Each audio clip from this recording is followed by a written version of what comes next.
using the industry information to describe how strong the industry is, then of course we're going to have a high cluster in automotive because we're talking about automotive industry. Now, and so what do? There are other analytics that allow us to compare the automobile cluster to some other industrial cluster in another part of the country. And those analytics probably will be a greater indicator as to what we should do as a result of that metric. And that brings up a good point. We have a very difficult time measuring the performance and measuring the economic impact of various clusters. We have some tools. We have the input-output models. We have some other analytics. But we really have a difficult time coming up with a new metric of how we measure the performance of various industries in the clusters, other than the traditional wage rate growths, multiplier effects with the input-output models, expansion of the tax base, those sorts of things. And so those are, stay tuned. We'll be dealing with some of those things in just a little bit.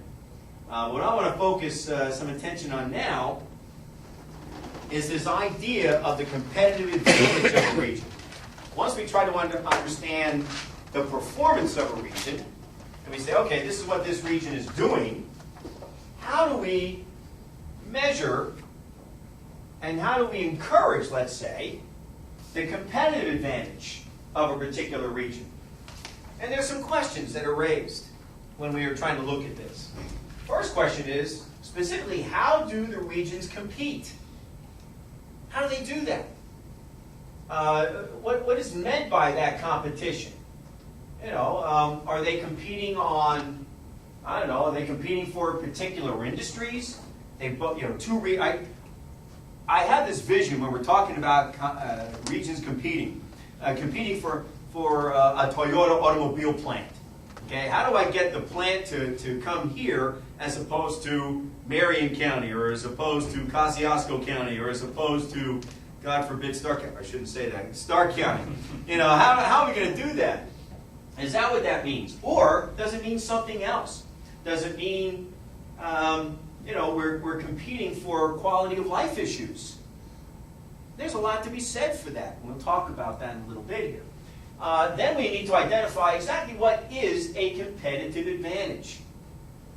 How do we measure that? To understand a competitive advantage, we have to come up with some kind of metric.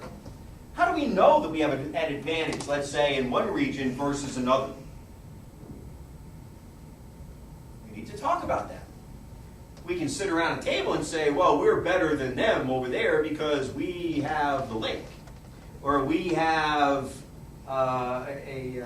cheap land.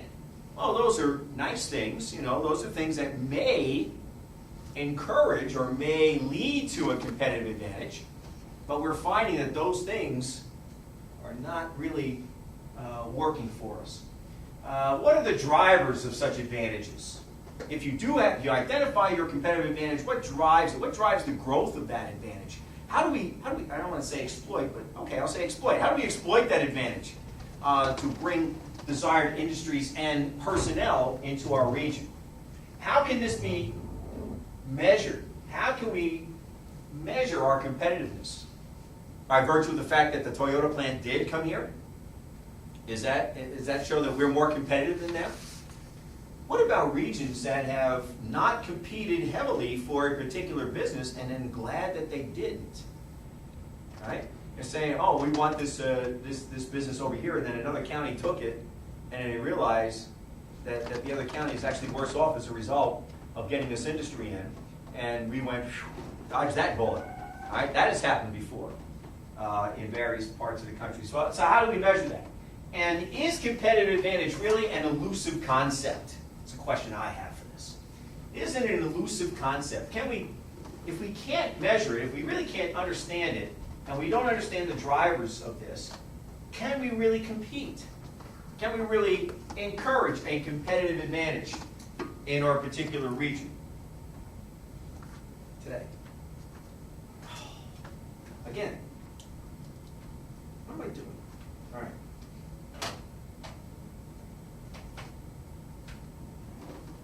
I got to do this.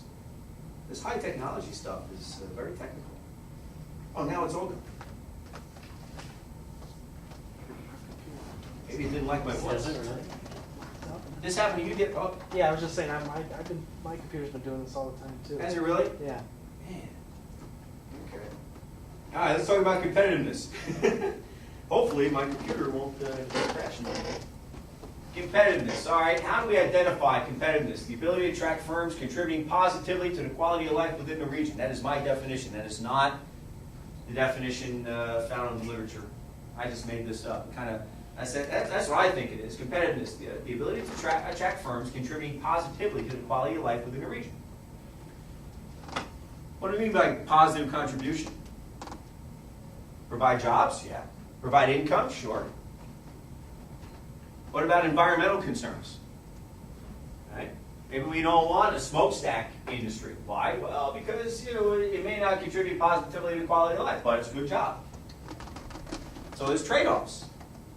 Okay? There are trade-offs. Maybe we want a smokestack industry. Maybe we don't. Maybe we want a smokestack industry that doesn't spew so much smoke. Right? Contributing positively to the quality of life. I think it kind of encompasses what we all really want. We want high wages, high income, but we don't want the negatives to outweigh the positives. Now, I have a list here, a very basic list here of the kinds of resources that may add or may lead to competitiveness. One, of course, would be our natural resources. Every region has its own set of natural resources. Some of the resources are similar across regions, some are different. You might imagine that communities and regions that are close to the lakes are going to have different resources than, let's say, regions that are in Oklahoma. Okay? They don't have the Great Lakes there, usually. Capital. We're talking about capital formation, real capital formation. The availability of funds to purchase capital. A vibrant financial system. Some regions have a stronger financial system than others. Some regions have a stronger capital base than others. Some regions have empty buildings. Okay? That could be a capital resource that could be exploited. Empty buildings, it's low. I talked about that before with the schools, with a training facility. I can't tell you how often I've heard people say we don't have any facilities to do this. And I drive around town all day long looking for buildings to buy, and I see all kinds of empty buildings. So it's there. We just said, and the point I wanted to make before, I should have brought that up before. I said, I was trying to get, what does it require? What does it require to put all this together? What does it require to get the resource together, the funding together, the motivation together? It takes leadership. It takes leadership and the ability to make a deal. That's what it is, and that's what we find lacking. And those regions that thrive, they tend to have a very strong leadership base, if not one leader. So we need to maybe look at that a little bit. Labor resource. I'm going to focus a lot of attention the next couple of weeks on labor resources. The quality of our labor force. We touched on that before. The ability of our workers to, what's the term that I heard? Crosswalk? Crosswalking. Crosswalking from one occupation to another. Crosswalking from carpentry to welding. Right? Those workers are very productive. And what is it that allows them to be crosswalkers, if you will, as opposed to, we don't talk about cross-dressing, but crosswalking. What allows them is that they have the basic skills. They have the basic math skills. They know fractions. They know how to read blueprints. And they can work